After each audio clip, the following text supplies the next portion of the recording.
हो गए और ज्ञापन दे रहे हो, आपकी मांगे मानी गई या नहीं मानी गई, और आप कांग्रेस के खिलाफ भी बार बार बोल रहे हो, इसकी वजह?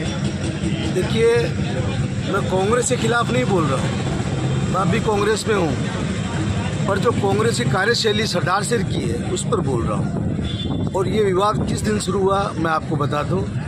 रातूसर हत्याकांड से लेकर उसके बाद में इन लोगों ने राजीनामा करवाया। एक गरीब की हत्या हो जाती है, दलित की हत्या हो जाती है और राजीनामा करवाते, इनको शर्म आनी चाहिए। मैंने इसका विरोध किया तो अपने कुछ लोगों ने गलतियां की, जिसके कारण ये विरोध कमज़ोर पड़ा। आपने देखा होगा कि बाबा साहब अम्बेडकर की मूर्ति के लिए मैं लगातार यहाँ बैठा था और वो मूर्ति लगवा के ली। अब सुनने में यह आ रहा है कि उस मूर्ति में भी इन्होंने चालबाजी की। मूर्ति की जो क्वालिटी है वो एकदम घटिया स्तर की है, ये भी सुनने में आ रहा है। और उसके बाद में जब 14 अप्रैल आई तो मैंने पार्टी को कहा, यहाँ कांग्रेस जो सरदार सिर की, उनसे कहा बाबा साहब की जयंती मनाते हैं, आप हवेली में सबकी जयंती मनाते हो, बाबा साहब की जयंती भी मनाओ। इन लोगों ने साफ साफ इनकार कर दिया कि हम बाबा साहब की जयंती नहीं मना सकते, क्योंकि ये ब्राह्मण महासभा के अध्यक्ष है, ब्राह्मण महासभा भी चलाते हैं। वो ब्राह्मण महासभा दलितों के आरक्षण का, दलितों के हकों का विरोध करती है, वर्ण व्यवस्था पर विश्वास करती है। इन्हीं चीज़ों को लेकर जब ये कांग्रेस की रीतियाँ नहीं मानते हैं तो फिर ये कांग्रेस का क्या मतलब है? ये कांग्रेस ही नहीं है। मैं कोई कांग्रेस के खिलाफ नहीं हूँ, मैं कांग्रेस के साथ हूँ, तो कांग्रेस में हूँ। अभी आपने देखा होगा 53 दिन से जो धरना है, ये धरना पापा सेवा सदन स्कूल दलितों के लिए है। उसमें दलित बच्चे 80 बच्चों का एडमिशन होगा, वहाँ फ्री सब कुछ मिलेगा। सर्वोदय छात्रावास है और कस्तूरबा गांधी स्कूल है, रेगर बस्ती की, अगर वो चालू होती है तो दलित समाज को फ़ायदा होता है। तो एक बार भी इन मुद्दों पर विधायक जी ने विधानसभा में नहीं बोला कि आप पापा सेवा सदन चालू करो। उसके बाद में आता है भ्रष्टाचार का मामला। इस पंजीयन कार्यालय के अंदर डीएलसी रेट का भारी भ्रष्टाचार है। 50 लाख की डीएलसी की रेट को 3 लाख में ये लोग रजिस्ट्री कर रहे हैं। इस मुद्दे को भी लेकर मैंने अनिल शर्मा से मिला, और सबसे बड़ी बात आपको मैं बता दूं, जब ये धरना शुरू किया मैंने अनिल शर्मा को पूछ के किया। मैं बोला, विधायक जी ये मुद्दे हैं और मैं बैठता हूँ, तो विधायक जी बैठो, मैं आपके साथ हूँ। आज क्या हो गया जो ये मेरा साथ नहीं दे रहे? क्या मैंने इन्हें कोई गलतियाँ की है? आप एक नगर पालिका द्वारा एक दीवार तो जो अवैध या अवैध है वो तो वो जाने, कागज़ उनके वो बताए, लेकिन उसको तो बचाने के लिए रात को 2 बजे निकल गए। लेकिन संस्थाओं को, दलित संस्थाओं को, अम्बेडकर छात्रावास, आपको याद होगा हमारे पास अम्बेडकर छात्रावास था, उसको बेच दिया इन लोगों ने। कोई आवाज़ नहीं उठाई विधायक ने, कोई किसी ने कुछ नहीं बोला। इसका कहने का मतलब मेरा इतना ही है कि जब आप दलितों के वोट लेते हो, 80% वोट लेते हो कांग्रेस के नाम पर, तो हमारी भागीदारी 80% क्यों नहीं है कांग्रेस के अंदर? हमारी अगर कांग्रेस के 80% वोट जाते हैं तो जितनी भागीदारी हमारी बनती है उस हिसाब के हमको अपना हक मिलना चाहिए। आपने देखा होगा सरदार सिर का नगर अध्यक्ष जो ब्लॉक अध्यक्ष है वो राजपूत समाज से है, याद अध्यक्ष ब्राह्मण समाज से है। रतनगढ़ के जो गांव सरदार सिर विधानसभा में लगते हैं उसका प्रभारी ब्राह्मण है। नगर पालिका के अंदर जो विरोधी पक्ष का नेता है वो ब्राह्मण है। उसके बाद में पंचायत समिति का उप प्रधान है वो ब्राह्मण है। तो क्या ब्राह्मणों ने ही सिर्फ अनिल शर्मा को विधायक बनाया? क्या अन्य जाति जो 34 कौम आती है या 32 कौम आती है, उनमें ऐसा कोई कार्यकर्ता नहीं है इन पदों के लायक? इन लोगों ने एक कांग्रेस पर कब्जा कर लिया है।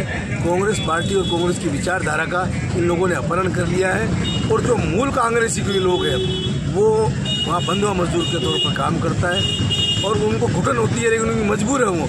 लेकिन ओमकार वाली बंधुआ मजदूर नहीं है। मैं कांग्रेस को मजबूत करने के लिए आवाज़ उठा रहा हूँ कि ये जो लोग हैं ये कांग्रेसी नहीं है। कांग्रेसी होते तो आज दलित समाज के जितने मुद्दे हैं ये विधानसभा में उठाए जाते हैं, लेकिन कभी नहीं उठाते। अभी आप उत्तर की दिशा में चले जाओ, कितना बड़ा अतिक्रमण और भूमाफिया कब्जा कर रहे हैं, निर्माण कर रहे हैं, उस पर अनिल शर्मा क्यों नहीं बोलते विधानसभा में जाकर? एक दीवार के लिए रात को 2 बजे आके उसके लिए 350-400 करोड़ का मामला है, उस पर नहीं बोलते। शहर में और भी बहुत से मामले हैं, उस पर नहीं बोलते।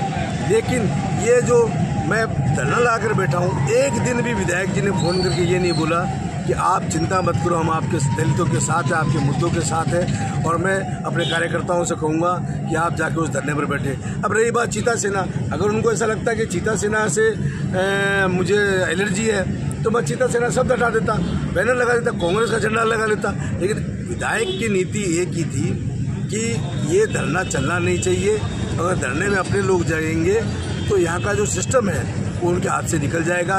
जो आने जाने का सिस्टम आप समझ गए होंगे, तो विरोध के ये पक्ष में नहीं है और ये अपने काम में जहाँ से माल आना है वहाँ ये अपनी तरफ सिस्टम दबाए बैठे हैं। मैं फिर एक बार आपके चैनल के माध्यम से कहूँगा कि मैं कांग्रेस को मजबूत करने के लिए जहाँ तक मुझे ताकत लगानी पड़ेगी मैं लगाऊंगा और ये पार्टी को भी अवगत कराऊंगा कि अनिल शर्मा कांग्रेस ही नहीं है, उनका परिवार कांग्रेस ही नहीं है। वो दलितों का और माइनॉरिटी का या जितने भी लोग हैं आरक्षण के विरोधी लोग हैं और न ये हमें यहाँ पर कोई हिस्सेदारी देते हैं, कोई पदों में हिस्सेदारी देते हैं और ये पद भी ऐसे आदमी को देंगे जो कुछ नहीं जानता, बोलना नहीं जानता, जो कांग्रेस की रीति पर बात नहीं कर सकता।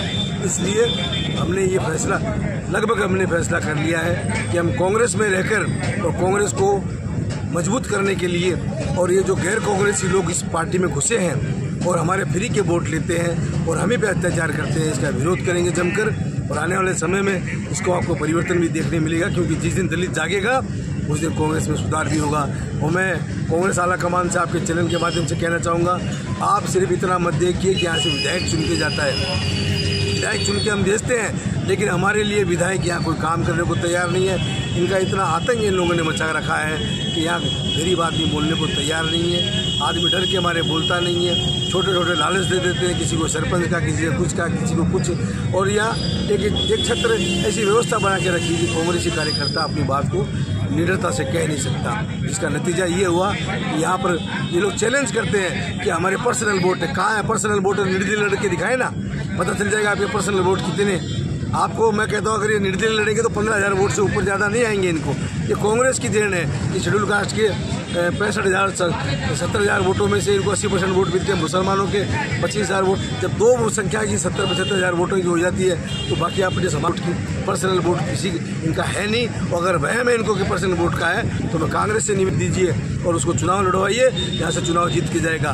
कांग्रेस विचारधारा का अगर कोई आदमी है, नरेंद्र बुरानिया है, उनको जहाँ ड्रामा करते हैं, 100 बेड अस्पताल के नाम में ड्रामा करते हैं। इन लोगों का सिर्फ काम एक ही है कि जो बोलेगा उसको पार्टी के अंदर कोई भी चीज़ के अंदर हिस्सेदारी नहीं है। तो ये राजीनामा करवाने में हम विश्वास रखते हैं, न कि उसको न्याय दिलाने में विश्वास करते हैं। और दुखी कांग्रेस से नहीं हूँ, यहाँ की कांग्रेस से दुखी हूँ। और मैं सदा जगाओ तुम कांग्रेस हो, अगर हकीकत में तुम कांग्रेस हो तो इसका विरोध करो कि जब हम अन्य पार्टियां चुनाव लड़ती, नीचे का वोट जब अनिल शर्मा कांग्रेस की टिकट लेके आता है तो आप कांग्रेस को वोट करते हो। ऐसे लोगों से कोई हवेली भरी पड़ी है, उन्हीं के काम होते हैं, कांग्रेस कार्यकर्ता में काम नहीं होते। इसलिए मैं आपके चैनल के माध्यम से कहना चाहूँगा, कांग्रेस के कार्यकर्ताओं, आप लोग कांग्रेस को मानो, कांग्रेस